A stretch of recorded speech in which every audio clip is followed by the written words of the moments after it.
Bismillahirrahmanirrahim. Assalamualaikum warahmatullahi wabarakatuh. Innal hamdalillah nahmaduhu wa nasta'inuhu wa nastaghfiruhu wa nastahdihi wa natubu ilaih. Asyhadu an la ilaha illallah wahdahu la syarika lah wa asyhadu anna Muhammadan abduhu wa rasuluh. Wa ba'du.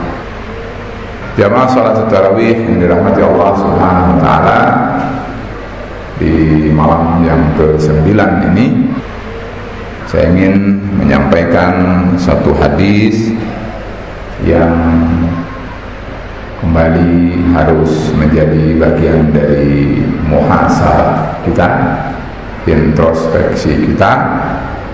Mudah-mudahan kita sudah berada dalam posisi yang Rasul jelaskan, sehingga kita tinggal meneruskan atau meningkatkan. Diriwayatkan oleh Al-Imam Abu Ya'la Al-Musili di dalam musnadnya, dan juga diriwayatkan oleh Al-Imam Al-Haythami di dalam Majma' Az-Zawaid, berasal dari Anas bin Malik radhiyallahu anhu. Kata beliau, qala Rasulullah sallallahu alaihi wasallam, al-islamu alaniyah. Islam itu tampak. Alaniyah itu mu'lan, yakni diumumkan, maksudnya orang pada tahu, maksudnya kelihatan. Islam itu sesuatu yang nampak, begitu kata Rasul. Wal imanu fil qalbi, sementara iman itu adalah tempat terhunjamnya adalah di dalam hati. Kata beliau, summa yushiru biyadihi ila sadrihi. Rasul kemudian memberi isyarat kepada dadanya, ke sini, maksudnya di dada, di sini. Iman itu di sini. Sambil beliau menegaskan, diulangnya 2 kali, kata beliau, at-taqwa hahuna. Jadi kata Rasul, takwa itu di sini. Di mana? Di mana? Di dada. Jadi kalau begitu, takwa itu sebetulnya adalah ekspresi daripada iman. Kalau orang tidak beriman, ya wajarlah kalau takwanya memble. Saya ingin kaitkan dengan hadis lain karena ada kaitannya. Diriwayatkan oleh Al-Imam Ahmad di dalam musnadnya, Al-Imam Al-Bazzar, Al-Imam Abu Ya'la Al-Musili dari Abu Hurairah. Kalau tadi dari Anas bin Malik, kalau sekarang dari Abu Hurairah. Melalui Abu Hurairah ini agak detail, agak panjang.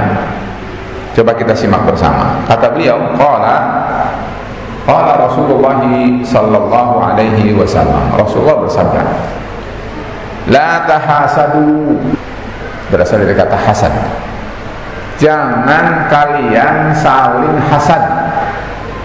Hasad itu sudah jadi bahasa Indonesia sebetulnya. Maknanya adalah dengki. Ya. Hasad, afwan, maknanya adalah iri. Kalau dengki itu hiqdun. Kata beliau, la tahasad. Jangan kalian saling iri. Si fulan kaya, si fulan belum kaya, lalu yang belum kaya iri sama yang kaya. Salah, tidak boleh. Kecuali ya, alasannya nanti di lain kali ada lagi hadis. Ada 4 orang yang terkait ini, tapi nanti panjang, jadi saya lewati dulu. Intinya jangan iri. Ada orang memperoleh karunia, anugerah dari Allah Subhanahu wa ta'ala, dan itu sebetulnya pembagian Allah, tidak salah. Allah yang berkehendak. Kita ada di dunia ini saja atas kehendak Allah. Wajar kalau orang itu berbagi dan kemudian nasibnya beda-beda, bapaknya beda, ibunya beda, asal daerahnya beda, kerjanya beda. Wajar lah kalau beda, betul tidak? Jadi jangan iri, kata Rasul, la tahasad. Lanjut, wala tanajasu. Tanajus itu adalah dijelaskan oleh para ulama, antara maknanya adalah, contoh yang mudahnya itu begini. Ada orang sedang jual beli, lalu bisa jadi sama orang ini sebetulnya tidak ingin dibeli oleh orang ini, tapi ingin dibeli oleh orang yang lebih berani, harganya mahal. Jelas. Karena itu ingin dibeli oleh orang itu, sebab kalau dibeli oleh orang itu sebetulnya bisa lebih besar untungnya. Tapi kalau dibeli orang ini, waduh, mungkin karena penampilannya kurang bonafit begitu kan, atau mungkin dia perhitungkan orang ini nggak akan bisa menjangkau dan seterusnya, akhirnya sekalian dia naikkan harganya. Harusnya 1.500.000 begitu misalnya. Nah kalau orang yang sana bisa jadi 1.500.000, gampang lah, enteng 1.500.000. Tapi kalau orang ini, waduh jangan dong, bisa nggak 900, ya? Orang nawarin 1,5 juta, dia tawarnya 900, ya pastilah dia bilang jauh lah. Itu tidak, bisa jadi berbohong, modalnya saja belum dapat misalnya. Nah ikhwan sekalian, akhirnya orang itu sekalian dia naikkan harganya. Berapa? Misalnya harusnya 1.500.000 ditawarkan 1.750.000, kan tambah kaget. Akhirnya adalah melirik sama yang lain, padahal dia pengen barang itu. Oleh karena itu bisa diartikan bahwa wala tanajasu artinya adalah jangan satu sama lain dari kalian mempersulit yang lain. Harusnya kan saling mempermudah, betul tidak? Dan mempermudah itu kan berarti menggratiskan, tetapi minimal adalah fair saja. Jadi jangan saling membuat orang lain kesulitan. Lalu kata Rasul, wala tabaghadu, berasal dari kata bughdun. Bughdun itu benci. Kata Rasul, jangan kalian saling benci. Lalu kata Rasul, wala tadabaru, jangan kalian saling memberi dubur. Ada dua, ada kubul itu bagian depan, kalau dubur bagian belakang. Maksudnya adalah satu sama lain di antara kalian kalau ketemu saling memalingkan wajahnya, atau saling membelakangi, atau saling tidak ingin berjumpa. Dan itu adalah simbol daripada perpecahan sebetulnya. Jadi kata Rasul, wala tadabaru. Nah ini terkait dengan muamalah. Kata Rasul, wala yabi' ahadukum ala bayani akhihi, jangan menjual barang dagangan yang sedang ditawar yang lain. Ala bayani, jualan akhihi, saudara. Jadi misalnya ada barang yang ditawar, lalu belum selesai orang menawar ini, langsung dia masuk saja, saya beli deh, begitu misalnya. Nah itu tidak boleh. Biarkan pembeli yang pertama tuntas dulu. Sudah selesai, tidak lagi mentok, sudah tidak lagi nawar, tidak lagi sedang memproses, dia sudah pindah, baru dia masuk. Saya boleh masuk sekarang? Gitu. Nah dia masuk. Karena itu ini ada kaitan dengan fikih, khususnya masalah lelang. Masalah lelang. Lelang itu kan berlomba siapa yang paling berani. Tapi saya tidak ingin bahas masalah fikih, saya abaikan dulu, nanti panjang. Jadi kata beliau, kamu jangan menjual, jangan menawarkan, jangan membeli barang yang sedang ditawar oleh orang lain. Lanjut kata beliau, wa kunu ibadallahi ikhwana, jadilah kalian hamba-hamba Allah yang bersaudara. Subhanallah. Di mana tidak hebatnya Islam? Betul tidak? Kita ini, para sekalian, disuruh supaya satu sama lain daripada kita itu bersaudara, bukan saling bermusuhan, bukan saling dengki, saling iri dan seterusnya. Jadilah kalian hamba Allah yang bersaudara. Lalu diingatkan oleh Rasul, al-muslimu akhul muslim, muslim itu saudara bagi muslim lainnya. Jadi bukan musuh. Kalau dia muslim, ini mah saudara kita. Ya kalau misalnya ada tingkat 100 tingkat, ya tergantung dari keislamannya. Kalau dia keislamannya 100 poin, ya wajar dia mendapatkan cinta dari kita 100 poin. Betul tidak? Tapi kalau dia melaksanakan Islamnya hanya 5, ya wajarlah kalau banyak tidak sukanya pada orang itu, dan lebih banyak ataupun lebih banyak tidak sukanya, atau sedikitlah sukanya pada orang itu karena dia melaksanakan Islam hanya 5%. Ibaratnya begitulah. Lanjut, kata Rasulullah, yazlimuhu, tidak boleh ada muslim yang menganiaya, yang menzalimi saudaranya muslim yang lain. Wala yakhdhuluhu, yakhdhuluhu, jangan menganggap kecil saudaranya, mentang-mentang dia kurus, mentang-mentang dia misalnya muda, mentang-mentang dia lemah, mentang-mentang apalah gitu ya, dianggapnya itu saghir, yastasghir. Nah boleh. Lalu kata Rasul, wala yahqirahu, jangan membuat orang itu terasa hina, jangan menghinakan orang lain, jangan menghinakan muslim. Nah, sangkut dengan bahasan kita sekarang. Kata Rasul, at-taqwa hahuna, takwa itu di sini. Sambil Rasul mengatakan, Rawi mengatakan, asyara biyadihi ila sadrihi salas marrat. Ya, diulangnya, kata beliau, takwa itu di sini, takwa itu di sini, takwa itu di sini 3 kali. Maksudnya apa diulang-ulang 3 kali? Nggak cukup 1 kali. Maksudnya ngeh dong, sadar dong, tahu dong bahwa bukan sembarangan. Takwa itu adalah sesuatu yang memancar dari dalam dada. Kata Rasul, hasbu imri'in muslimin minasyarri an yahqira akhahul muslim. Kata Rasul, cukup seseorang dikategorikan jahat. Nauzubillah. Cukup seseorang dikategorikan jahat. Apa indikatornya? Kata Rasul begini, an yahqira akhahul muslim, jika orang itu sudah menghinakan saudaranya yang muslim, orang itu jahat. Ini Rasul ya yang memberikan kriteria ini. Kata Rasulullah SAW, bihasbi imri'in muslim, dia muslim tapi yahqira akhahu, menghina saudaranya, cukup orang itu disebut orang itu orang syar, jahat. La haula wala quwwata illa billah. Kembali Rasul ulangi, kata beliau, kullul muslimi 'alal muslimi haram. Setiap muslim bagi muslim yang lain haram. Haram apanya Rasul? Kata Rasul, haram damuhu, darahnya haram, tidak boleh dikeluarkan darahnya. Maksudnya apa?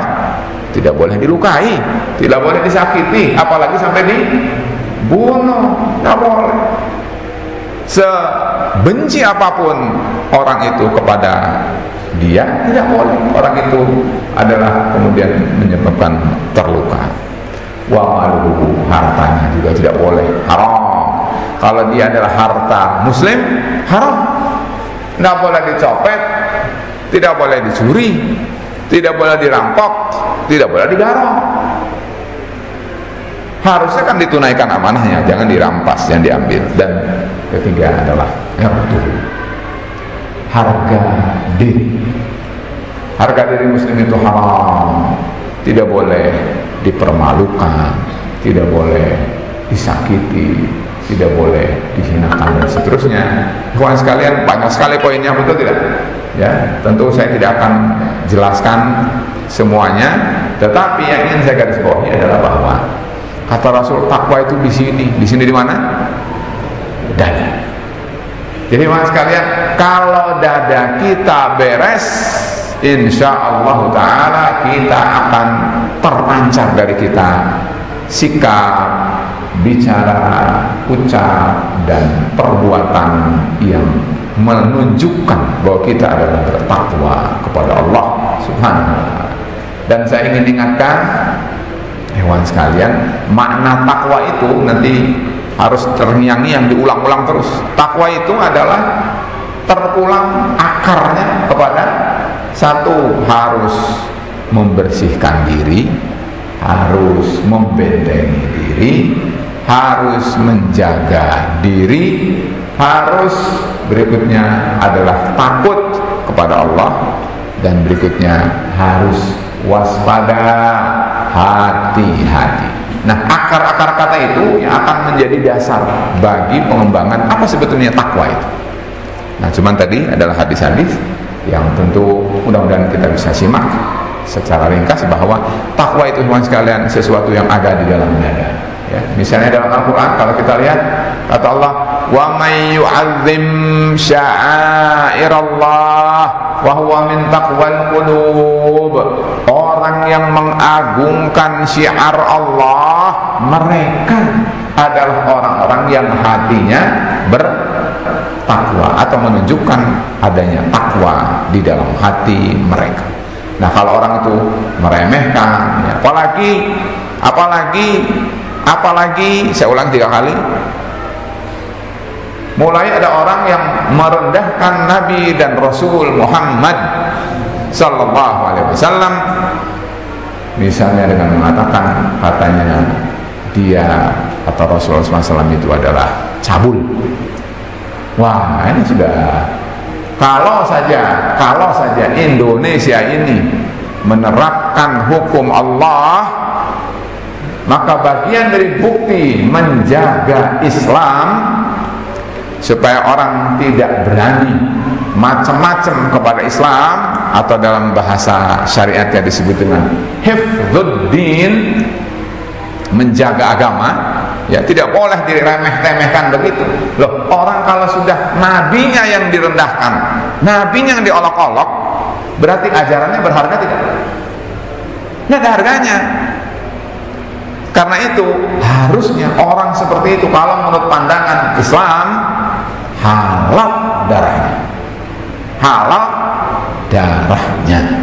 tetapi karena di Indonesia tidak memberlakukan hukum Allah, maka minimal negara harus menjaga keamanan dan ketertiban dan menghindarkan masyarakat muslimin dari resah terhadap hal ini dengan cara apa? Tegakkan keadilan seadil-adilnya supaya orang seperti itu tidak muncul lagi. 1, 2, 3 loh. Kalau tidak ditegakkan hukum kan jadi tambah berani. Kata orang tambah ngelunjak. Betul? Karena itu besok di sini, besok di sana, besok si fulan, besok si fulan. Karena apa? Tidak ditegakkan keadilan. Tapi kalau mau meredam, kalau mau membuat tentram kehidupan beragama, maka orang seperti itu harusnya minimal setara lah dengan halal darah. Begitu, betul tidak? Jadi teman sekalian seperti itu. Oleh karena itu kita berharaplah mudah-mudahan negara kita ini berpihaklah kepada ketentraman, kemudian kenyamanan di dalam menjalankan keyakinan yang disepakati bahwa orang yang mengamalkan dan meyakini Islam itu adalah dijamin secara konstitusi. Nah, ibu sekalian, cukup itu saja. Intinya adalah kembali saya ingat ya bahwa takwa itu sesuatu yang terhunjam di dalam dada. Jika dia benar, maka akan terpancar lewat ucapnya, lewat tindakannya, lewat perbuatannya. Sesuatu yang bermakna takwa, bermakna mengamalkan apa yang dituntunkan oleh Allah dan menghindarkan, meninggalkan, menjauhi apa saja yang tidak disukai, tidak disyariatkan atau dibenci, apalagi dikutuk oleh Allah dan oleh Rasulullah sallallahu alaihi wasallam. Demikian, mudah-mudahan bermanfaat. Wassalamualaikum warahmatullahi wabarakatuh.